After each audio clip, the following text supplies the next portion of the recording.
Hey everyone, welcome to our small footprint. My name is Nyssa, and if you're new here, we are a family of 8 who live off-grid in Australia. Not that it looks like it at the moment.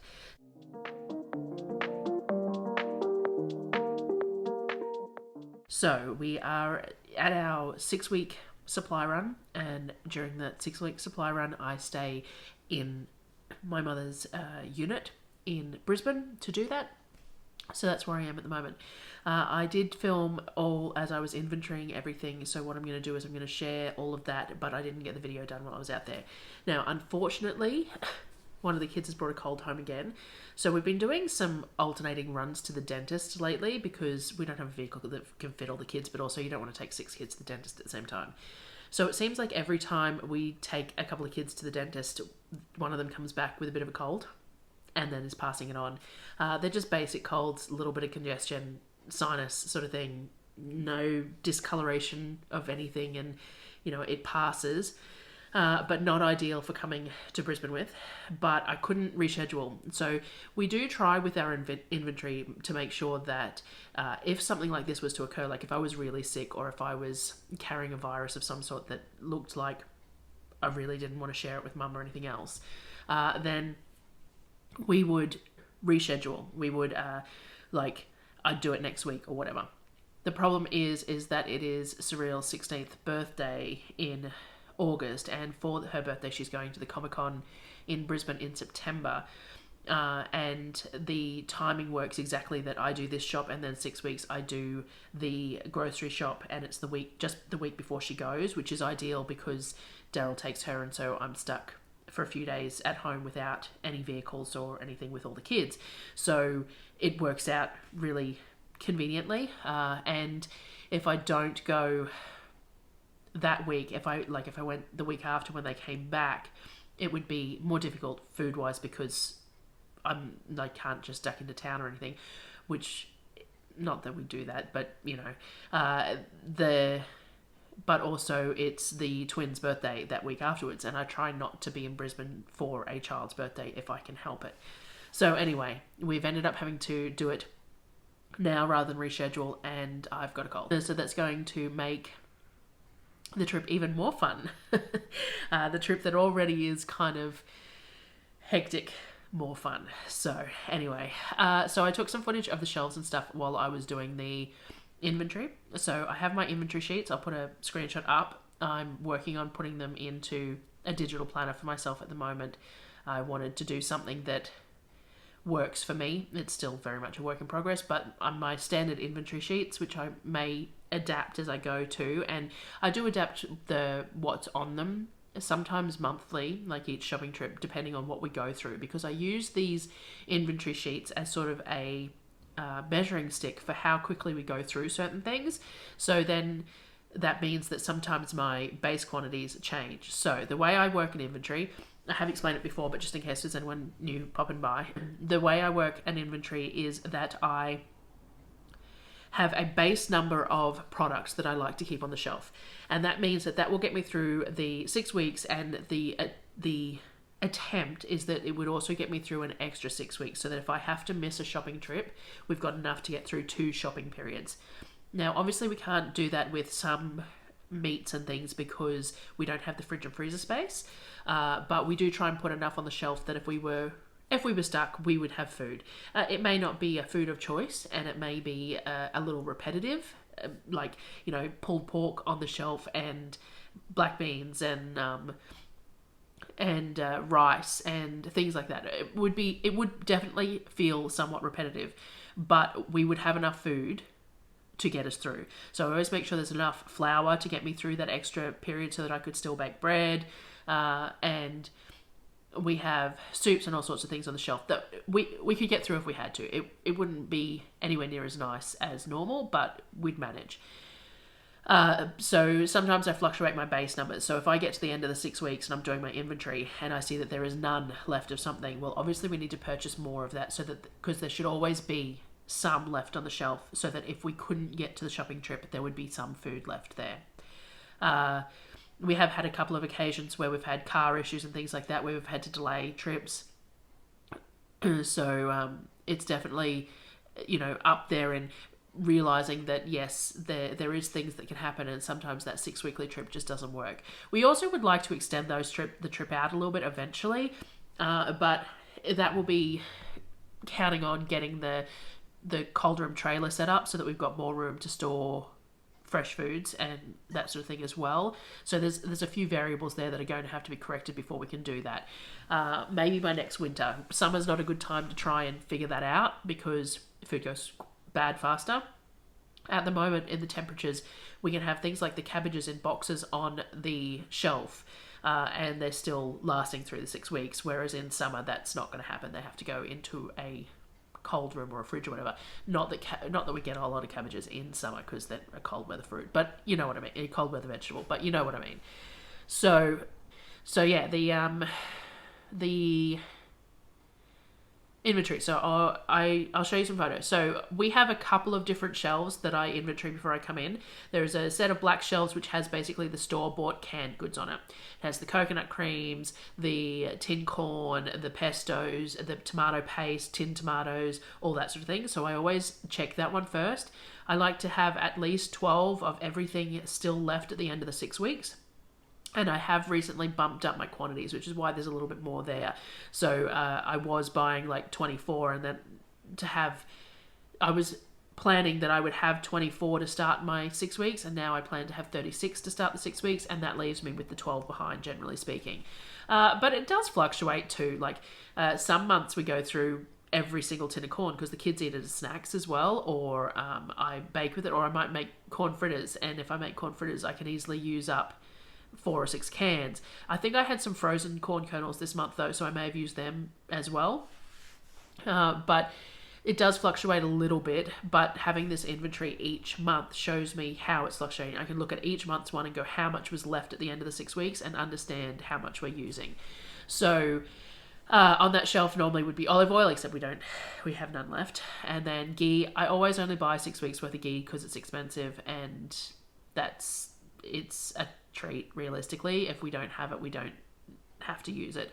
We tend to use ghee for flavor, like it's really nice on hot naan or on roasted veggies and things like that. But if we don't have it, we don't have it. So long as we have plenty of lard, then it becomes a little bit of a luxury, that one. So generally speaking, at the end of every 6 weeks, there's only whatever's left in use at that time. So all our coconut milk that we use for our coffees is on that shelf as well, and then a lot of miscellaneous stuff that comes from the hamper.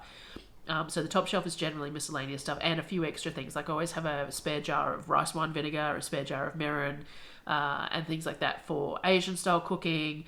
Normally a spare jug of soy sauce and what else? Oyster sauce, ketchup mayonnaise, all that sort of thing is singles, but it's the canned goods mainly on that shelf, and tomato paste, pesto. So we check that shelf. I have a couple of tubs scattered around. I'll flick some photos in here as I go along. A couple of tubs scattered around. So because the kitchen is outside, for anyone who doesn't realise, our kitchen is outside on a patio, everything has to be contained. So most of my dry goods that I use daily are in glass jars. And then we have tubs and totes for everything else, the heavy duty ones. We haven't had any problem with anything chewing through them. It's not something we have an issue with. We don't have big rats. We have bush rats, which look a little bit like possums, who go for easy to get food and mostly fruit and veg, and then just little tiny field mice. So if you leave a plastic packaging out, like if you left biscuits in a plastic packaging, yes, they'd chew on that, but they won't generally in our area chew through plastic totes or barrels or buckets or anything like that. So we're lucky in that. But I do put all my dry goods on my shelf in glass jars. I have the big Kmart glass jars. You see me use them all the time. And then we have these black plastic totes that we buy from Costco and Kmart. I think the 2 different sizes are. And in those totes, we store our bags of oats and dried pasta. There's photos of both of those, as well as things like nori for sushi and rice paper rolls and rice vermicelli for rice paper rolls. We also have a bucket that has our coffee beans in it, and some other miscellaneous thing. And there is a tote full of spices, and I think I showed that one, that has the bulk spices that are all sealed up, and I use them to refill jars. Then we also have a tote for the kids' sort of snack foods. I've got a photo of that one that has the rice cakes, the rice crackers, the store-bought tortilla wraps, anything like that.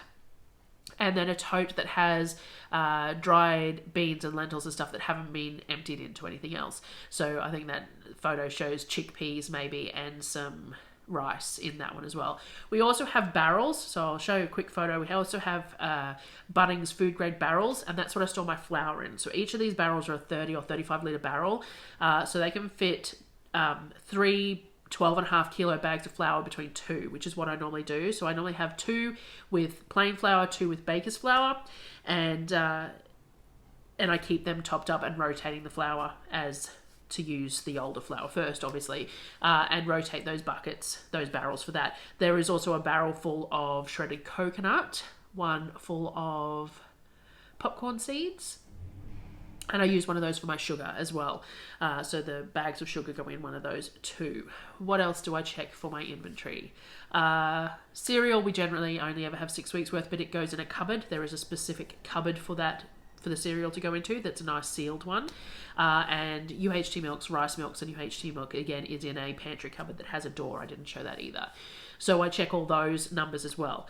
The other thing I tend to do is I clean out the freezers before I go shopping. So I've got some footage here of the chest freezer. So I always go through the whole chest freezer. I pull the whole top layer off to make sure that nothing has gone missing down the bottom that I have forgotten is there. And then once I do that, I collate what's in there and stack it all back neatly. It's amazing every time you do it how much space you gain doing that. So I always do that with the chest freezer. I check how much ground beef / mince, because we call it mince, is in the vacuum sealed in there. I check if there's any meals that I've shoved in there that could be useful for Darryl while I'm gone. So like I pulled out a couple of bags of I think it was breakfast sausage and some chicken, I think it was, that was in the chest freezer, vacuum sealed up in there or Ziploc bagged in there, and I put them in the fridge so they're defrost and Darryl can use them over the next couple of days while I'm gone. I also do a double batch of flatbread dough up. Not that he's not capable of doing it, but I do it for him. Flatbread dough up, and they can use that over a couple of days out of the fridge as well. I quite often make some bakes. We don't have any fridge space because we've got that broken fridge at the moment, so I would quite often do like tuna bakes or something, and he can just reheat those, though there is a tray of sweet potato gnocchi in the freezer that he can cook up as well. So there's plenty of food there, easy to access for him, and there's plenty of jars of soup and stuff, and baked beans and black beans and, you know, all that sort of stuff. But anyway, I go through the freezer, double check quantities of everything there. So I was a little concerned that I was going to be overrun a little bit with beef mince, because I've been buying the trim from Costco and mincing it up. But there's still only probably 5 or 6 bags in there, which isn't very many. So I'm going to buy beef trim again this month, even though it means I have to work through it again. But I'd still like to do that. We are hoping to keep on processing the roosters, but I can't guarantee that we are going to. So I'm still going to have to buy chicken. Not that there's a huge amount of chicken on the roosters, but still going to buy chicken as well. So I checked that there is a couple of bags of chicken frozen because we had the excess chicken this month, but it's not very much. So it's probably only 2 or 3 kilos worth of chicken in there as well. So I checked the frozen fruit too, because it gets stored in the chest freezer. We haven't been going through the frozen fruit very quickly in winter because we don't do smoothies and smoothie pops and stuff anywhere near as often. The kids would still happily have them, but I tend to not make them as often in winter as I do in summer. So I check the frozen fruit situation. Then I do a run around and check with people as to what's needed. So I have my inventory sheets now that show my base levels and how much I need to get of them and things like that. I've done my inventory of all that. I also do a bit of a list up of any new foods that I want to make. So this month I want to try making cornbread, but I've already got all the stuff for that, so that's fine. But if I look up any other recipes that I'd like to try, then I make sure to list down any thing that's slightly out of the ordinary that I might want to buy.